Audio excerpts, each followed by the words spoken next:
आपण मान भल पाइबा जोगु आज हाईकोर्ट रे इलेक्टेड बॉडी हिसाब से काम करुच्ची एग्जीक्यूटिव बॉडी हिसाब से मत दायित्व दि जाइतिला जोटा कि 10 दिन परिश्रम 1461 भोट पाई मु हाईकोर्ट रे विजय लाभ करती फास्ट टाइम मोर विजय लाभ जे कि मु मोर काम निष्ठार सह करे गरीब लोक पाखरे छिड़ा हुए तो आपण मान जरिया रे सारा ओडिशा रे परिचित हो पारिछि। तो चतुर्थ स्तंभ जोगु जे कि आज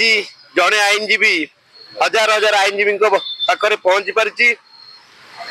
आज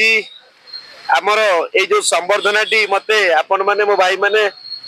विकास बाबू विनय बाबू स्वरूप बाबू देव आसु आउ समस्ते मो भाई माने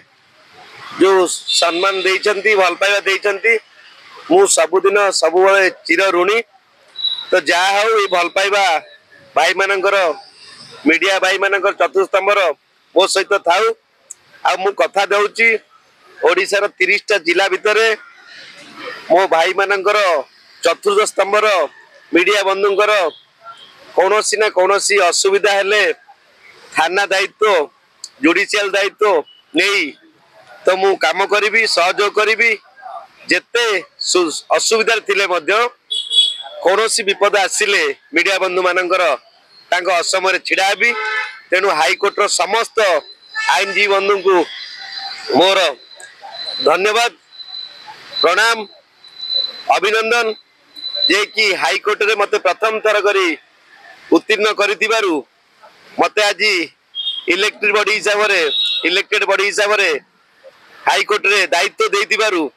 मु समस्त हाईकोर्ट आईनजीवी मानक पाखरे चिर ऋणी आउ आईनजीवी मान पई मध्य किछि काम करिवि निश्चिंत रूपे आजिठू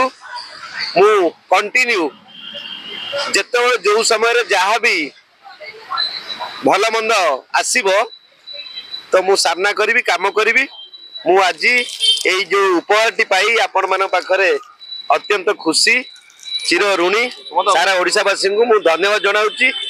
आपण को सहयोग रे मु आगु को मध्य एई बली काम करी आपण जे माने समालोचना करले सेमानो कोन कहबे जे आज्ञा देखंतु समालोचनाटा पछरे करले तार किछि मूल्य न थाए समालोचना न हेले जने लोक को आगु को जीवा मध्य संभव होई न थाए। तेणु किछि बंधु जेते बळे पछरे समालोचना करूतिले मु से समालोचना को केबे हेले मन भीतर को आनी नथिली कि तांको विरुद्ध रे कहि नथिली विरुद्ध रे जाई नथिली। तेणु आज जो भाई माने भौणी माने समालोचना करूतिले